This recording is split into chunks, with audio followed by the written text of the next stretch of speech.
This week on Vaticano, join us as we explore Pope John Paul II's role in the fall of communism in Europe. We'll also take you to Rome's Pilgrim office to discover their activities for the upcoming Jubilee Year and learn about the proper ways to venerate and preserve holy relics. For this and more, Vaticano starts now.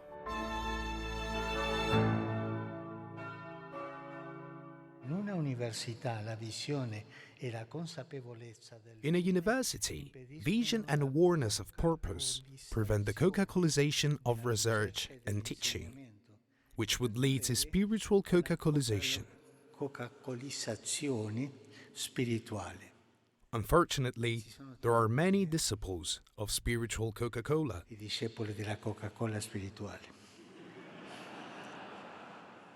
Pope Francis compared the current educational trends with the spread and popularity of Coca-Cola and called for a stop to what he called the Coca-Colization of education. The Pope gave a one-hour lecture for the annual celebration of the university at the Jesuit-led oldest pontifical university in the world, which is called affectionately in Rome simply La Gregoriana. The Pontifical Gregorian University was founded by the founder of the Jesuit order, St. Ignatius of Loyola, in 1551, and since then has educated 16 popes and 24 canonized saints. This year, Pope Francis has significantly enlarged the university, merging the Jesuit-led Collegium Maximum, the Pontifical Biblical Institute, and the Pontifical Oriental Institute into one Gregorian University. Nella visione di un'unica università. Welcoming the Pope, Father Mark Lewis, rector of the university, said that this visit by Pope Francis marks a milestone in the history of the university, and he noted that uniting the missions of the three educational centers into one university highlights a commitment to the Church's evolving needs and priorities in the field of education. In his lecture, Pope Francis remarked that education was once a privilege, and this condition has not yet disappeared. So the Holy Father called for the university to carry the scent of the people. The event concluded with awards for several students and a private meeting with a group of Jesuits.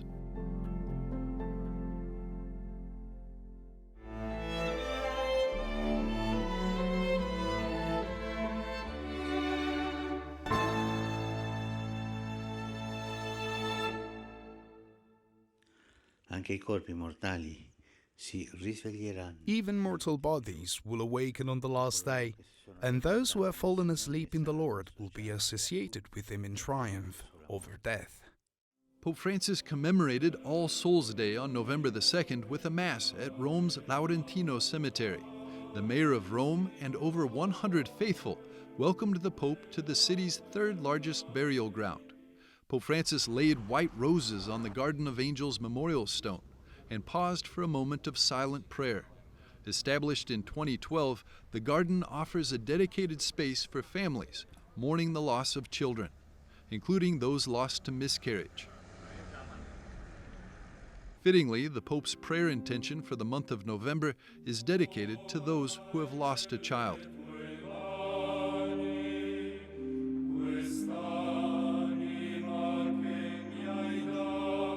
Instead of a homily during the Mass, Pope Francis remained in silent prayer, and at the end, he led people in a special prayer for the deceased. Per Cristo nostro Signore.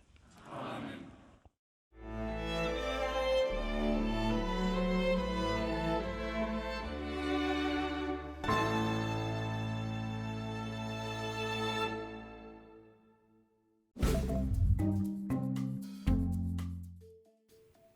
Hello and welcome to this week's Vaticano Updates, the most important news from the Holy Father and the Vatican.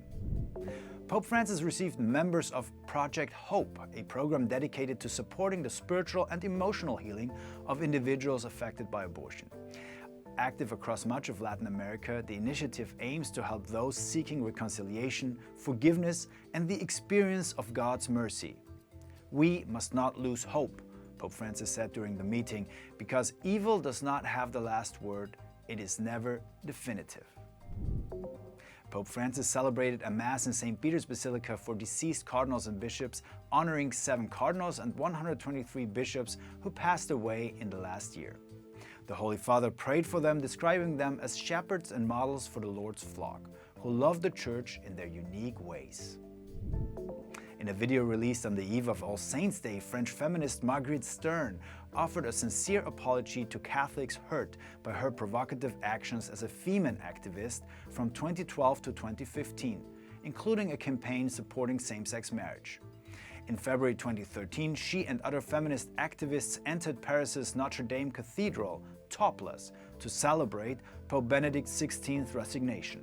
Now, less than a decade later, Stern has emerged as a prominent voice against the extremes of woke movements, particularly transgender ideology. The Congregation of Sister Claire Crockett, a young nun who died in 2016, has announced the beginning of her cause for beatification. Born in Derry, Northern Ireland in 1982, Crockett joined the Servant Sisters of the Home of the Mother, dedicating her life to various apostolates in Spain, the United States, and Ecuador. She died on April 16, 2016, when a magnitude 7.8 earthquake struck Ecuador's Manabí province, claiming at least 673 lives, including hers. The Vatican has opened a center to welcome pilgrims and tourists visiting St. Peter's Basilica. The center offers practical, artistic, and spiritual guidance, particularly in anticipation of increased amount of pilgrims during the 2025 Jubilee Year. As always, thank you for watching this week's Vaticano Updates. In Rome, Andreas Tonhauser for EWTN Vaticano.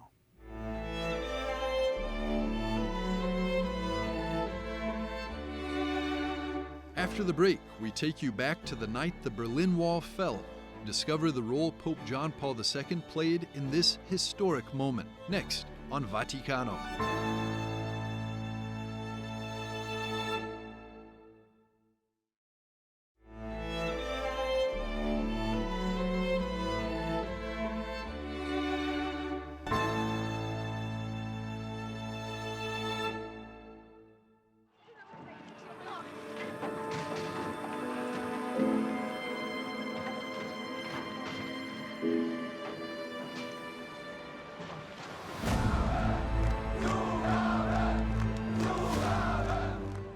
On the evening of November the 9th, 1989, viewers turned on their TVs and could hardly believe their eyes.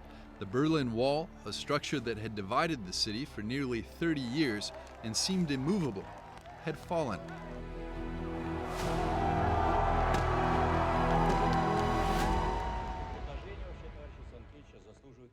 This event, now 35 years ago, set off a chain reaction that led to the collapse of the Soviet Union and the end of communism in Europe.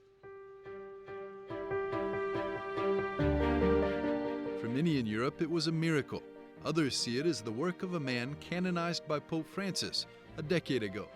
I am absolutely convinced that without Pope John Paul II, the German reunification would not have happened. When Martin Rottweiler was born, Germany was split into East and West. The future director and founder of EWTN Germany watched the Berlin Wall fall on television on November the 9th, 1989.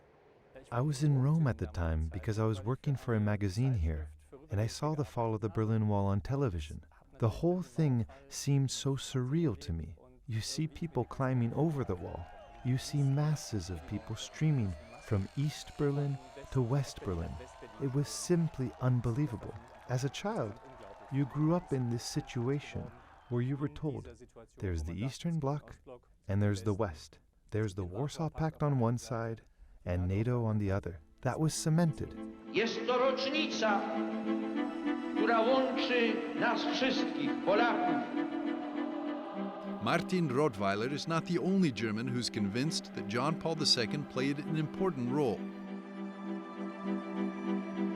The German Cardinal Joachim Meisner, who died in 2017, was a personal friend of the Polish Pope.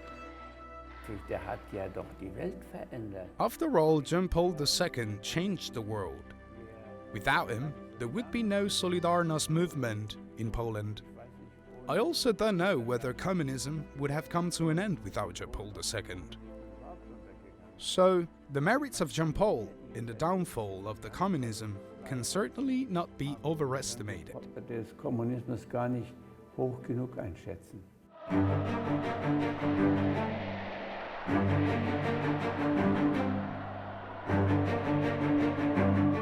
Shortly after his election as Pope, Pope John Paul II began working behind the scenes to help suppressed opponents of the communist dictatorship.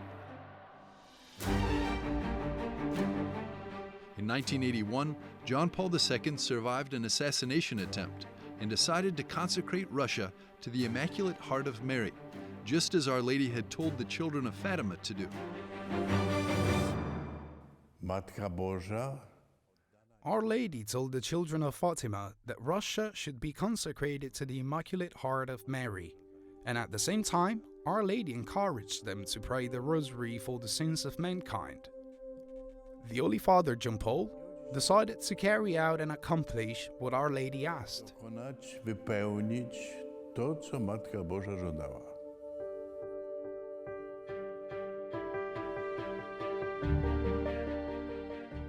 Cardinal Stanisław Dziwisz, the former Archbishop of Krakow, was John Paul II's private secretary during his entire papacy. Szczęść Boże, księże kardynale. In an interview with EWTN in 2016, Cardinal Dziwisz recalled the consequences of this consecration. Ja mogę tylko powiedzieć, I can only say what I've heard from the bishops of the eastern countries. From this consecration, a process has begun that has ended with the freedom of those nations that were oppressed by the communism and Marxism. After this event, the world became a different world. Not only the fall of the Berlin Wall, not only the fall of the Iron Curtain, but also the fall of Marxism in the world, which was rooted above all in the universities and in circles all over the world. i w szkołach na całym świecie.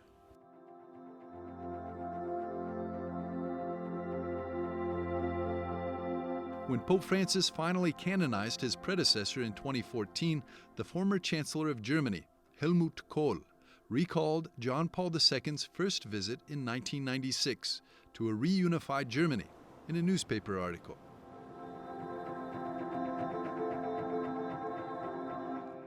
I remember the evening of June 23, 1996, as if it was yesterday. There was a demonstration on the east side of the Brandenburg Gate because of the Pope's visit. On the way there, the Pope and I walked together from west to east through the Brandenburg Gate. At that moment, he took me by the hand and he said, "Mr. Chancellor, this is a great moment in my life. I, the Pope from Poland, am standing with you, the German Chancellor, at the Brandenburg Gate, and the gate is open. The wall has fallen. Berlin and Germany are no longer divided, and Poland is free." The Polish Pope then addressed a few words to the Germans in German. May God give you and your German fatherland the strength to complete this work. Before Martin Rottweiler founded EWTN in Germany, he had also met John Paul II personally in Rome. For him, the Polish Pope's contribution to the collapse of communism is undeniable. Ich glaube, wenn einer daran Zweifel gehabt hätte. If anyone had any doubts about it, the best witness is Mikhail Gorbachev, the then General Secretary of the Central Committee of the Communist Party of the Soviet Union, who himself testified that without John Paul II, this revolution would probably not have taken place, or at least not in this peaceful way. And John Paul II was a very early supporter, especially of the Solidarność movement in Poland, which stood up against the communist state. In this respect, I believe he made a very, very great contribution.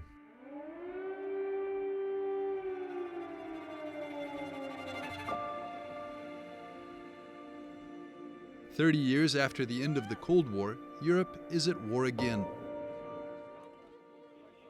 Yet, we have strayed from the path of peace. We have forgotten the lesson learned from the tragedies of the last century, the sacrifice of the millions who fell into world wars.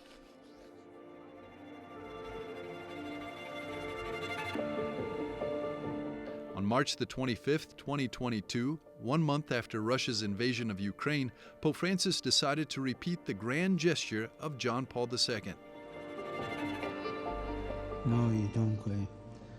Therefore, Mother of God and our Mother, to your Immaculate Heart we solemnly entrust and consecrate ourselves, the Church and all humanity, especially Russia and Ukraine. Accept this act that we carry out with confidence and love, grant that war may end and peace spread throughout the world.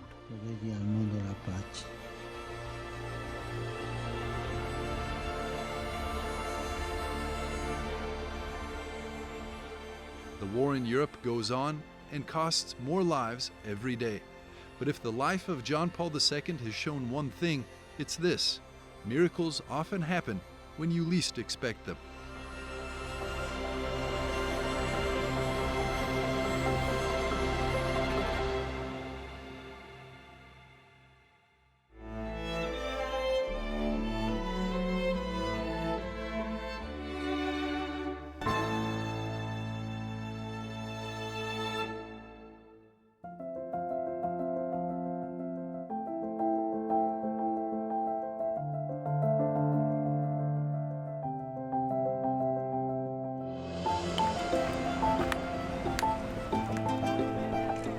Rome is preparing to welcome millions of visitors for the Jubilee Year. As pilgrims pass through the holy doors, Opera Romana Pellegrinaggi, the Diocese of Rome's Pilgrim Office, has planned a series of events aimed at transforming visitors from tourists into true pilgrims. Sister Rebecca Nazzaro, recently appointed as the office's first female director, shares her vision for this pilgrimage experience. Our desire is to welcome the pilgrims who will come to Rome, to plant seeds of Christianity, seeds of evangelization within them, not just a tourist experience that remains solely engaged with the city's beauty. Is there also people who are coming who might be not Catholic, who might be not considering themselves as part of this church? Is there an openness for the Catholic Church when they come to Rome? Sì, questa è la nostra sfida. Noi come comunità abbiamo proprio questi percorsi. Yes, this is our challenge.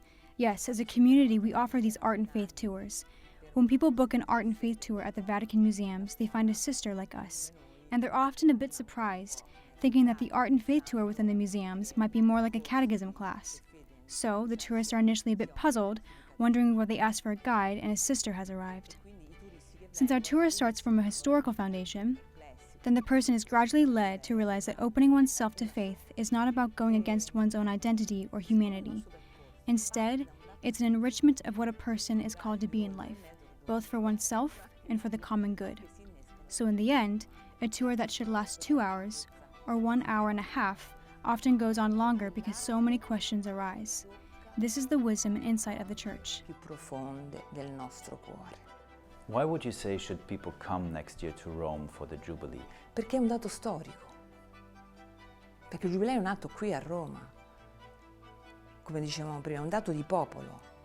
Because it's a historical fact. The Jubilee originated here in Rome. It's a tradition of the people. Here, Cardinal Stefaneschi conducted a study and discovered that there was this custom where, at the turn of each 100 years, the people of God would come to Rome to receive God's forgiveness through the tomb of Peter. He writes that it's a beautiful thing. In this great flow of people, he met a man who was 107 years old. This man had received a message from his father in the year 1200, when he was just 7 years old. Remember, if you live to see the year 1300, remember to go to Rome and receive this great forgiveness before the tomb of Peter. Davanti alla tomba di Pietro.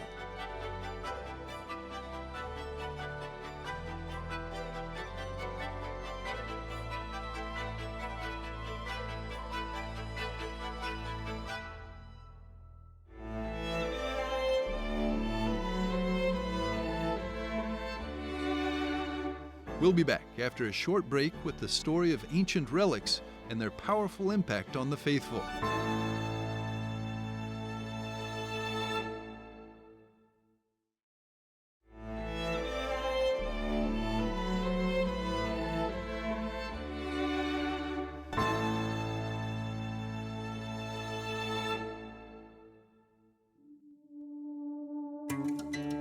So when I found out St. Jude was here, I couldn't wait. There were already people in line, and I know there's a lot of people waiting to come in, and I think it's wonderful that we have that opportunity. St. Jude, he brought me into the faith and brought me back home. He's been a powerful intercessor since I learned about him. And this is the St. Jude's statue. Going to be a part of the relic to be touched the statue today. Do you have any thoughts, any prayers that you're going to go in there with? Anything you want to teach your children about what you're about to encounter? I mean, one big thing is the relics in general, teaching them about relics, and, you know, being that he's the apostle of the impossible, praying for the conversion of family. A remarkable journey is unfolding as St. Jude the Apostle's arm, a relic that has not left Rome in over 1,700 years, now graces the United States. While St. Jude's tomb rests in the Vatican, these pilgrims have the rare honor and tremendous blessing of encountering this beloved apostle up close. Relics are a conduit of God's grace, and they perform feats that are astounding. And it should be no surprise to us because the saints always remain connected with their remains. So what we hear about in Scripture repeatedly is every time relics are mentioned, two things always occur. There's always a healing. There's never not a healing. Touch is the way by which the healing comes about. Not because relics are magical, they're not magical, but because the entire saint is present in his or her relics. Here at St. Ambrose Catholic Church in Salt Lake City, people of all ages encounter this ancient treasure, awakening a faith that relics uniquely bring to life, stirring awe and relevance across generations. Father Carlos Martins, acting as the arm of the Vatican's relic ministry through his work with Treasures of the Church, is responsible for extending St. Jude's reach and bringing the arm as an instrument of catechesis to the public. People come to these events for all kinds of different reasons. Some come because, hey, I heard there's a relic of St. Therese, the little flower, going to be present. Been devoted to her my whole life, and I am not going to miss this for the world. Others come because there's a history here, and they're history buffs. Others come because they have no faith, but they heard that this is happening, and they can't believe that in today's day and age, something as macabre and stupid sounding as someone bringing a bunch of remains and displaying them, so they're going to check this out. We've lost a lot of the focus of our identity as church, not the least of which was a break with the practice of veneration and devotion of relics.